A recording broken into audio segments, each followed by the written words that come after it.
Hi, I'm Diana Place. I'm the founder of Third Act Quest. If you've been on my email list for a while, you know I send out a weekly email around the theme of the 12 gifts of your third act. Things like gratitude, resilience, empowerment, optimism, all of the beautiful gifts we receive as we move through this life. And I've taken a bit of a pause for that in the recent changes in our world on every single level with the pandemic, and have been sending out what I hope have been helpful words of encouragement, reminders of our inner strength, and different um, things that I've tried and I've seen people are doing to try to cope with the stresses of the uncertainty and fear. I want to try something a little different today rather than just a bunch of text, and that is to send you a more personal message to share some of the thinking I've been having over the last few weeks and see if it in any way resonates with you and makes you feel a bit more hope and positivity in all of this craziness. The way I look at it, we've got a few choices. We've got three basic choices on the way we can proceed from here.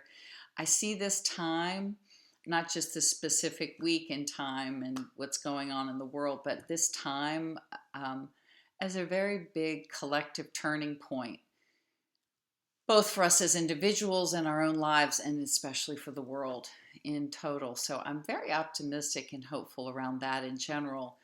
However, the uncertainty and the fear and the loss can do different things to us all. And so much of the way we respond and decide to proceed and what our intentions are moving forward are really up to us. Um, we have three choices. We either get stuck and stay in our fear place and focus on everything we've lost, whether we've lost loved ones, whether we've lost a job. We've definitely all lost a predictable future and a normal life routine that we were used to. And the second choice is that we can coast. We can just sort of wait it out and get to a place where we think we're back to normal.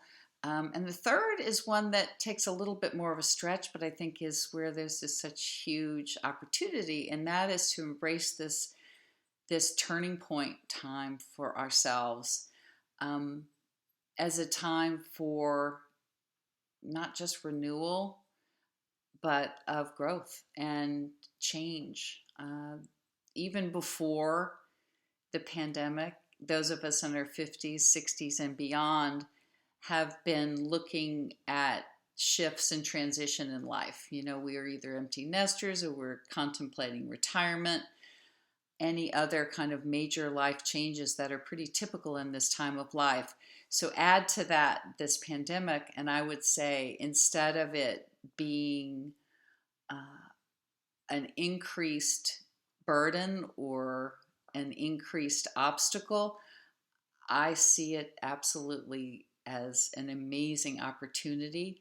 And for those of us that have been on this planet for many years, I see it as a responsibility that we have to not only for ourselves to find brings us joy and figure out how we want to live and love and thrive in this what's going to be a new emerging reality, but I also believe there are so many ways that we can find ourselves sharing our wisdom in ways that we maybe not would not have been called to do so before, uh, as we all shift our directions, our priorities, and what are is the general landscape of our lives moving forward.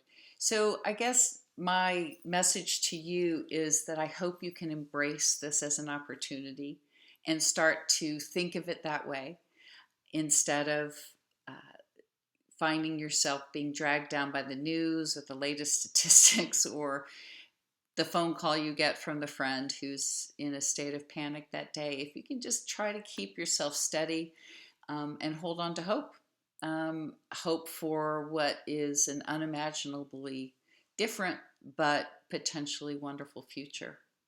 for us and for the world.